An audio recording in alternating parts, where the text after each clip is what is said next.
আচ্ছা এআই এর যুগে আমরা কতটাই না advance AI artificial intelligence with artificial এই কম্পিউটার টেকনোলজির যুগে ঠিক মতন তৈরি করতে পারছেন তো চিন্তার কিন্তু কোনো কারণ নেই, কারণ এই জন্যই রয়েছে আশালয়। যেমন ধরুন এইখানে রয়েছে কম্পিউটার অ্যাপ্লিকেশন ডিপ্লোমা, এছাড়াও এখানে রয়েছে advance information technology, financial account programming, web page designing. তাই ভাবছেন কেন, চলে আসুন নবদ্বীপ আশালয় কম্পিউটার সেন্টারে, যেখানে ভবিষ্যৎ কথা বলে।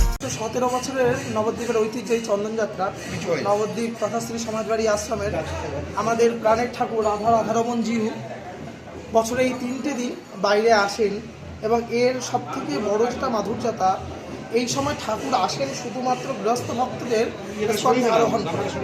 তাতে কিন্তু দেখুন, আপনি দেখতেই পাচ্ছেন সমস্ত পাড়ার লোকেরা, ভক্তরা সবাই মিলে ঠাকুরকে কত আনন্দের সাথে নাচতে নাচতে নিয়ে চলছে। আর এই 3 দিন চন্দনযাত্রা হয়ে থাকে, ত্রয়োদশী, চতুর্দশী এবং বৌদ্ধ পূর্ণিমা, এই 3 দিন চন্দনযাত্রা সমাহিত হয়। তো এরকমভাবেই এখনও 117 বছর ধরে এই চন্দনযাত্রা হয়ে আসছে। আজকে কতজনের বাড়িতে প্রভু যাবেন? প্রায় 27-28 জন। পরবর্তীতে কি হবে আজকে? আজকে এই 27 জনের বাড়ি থেকে ভোগ পেয়ে তারপর শিবাসঙ্গন ঘাটে যাবে, সেইখানে সমাজবাড়ি আশ্রম থেকে যে নৈবেদ্য আনা হয় তা প্রভুকে সমর্পণ করা হবে।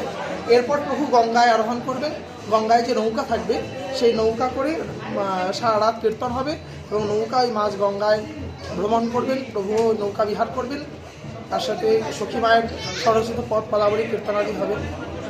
আপনার নাম? রসিকানন্দ দাস, সমাজবাড়ি আশ্রম।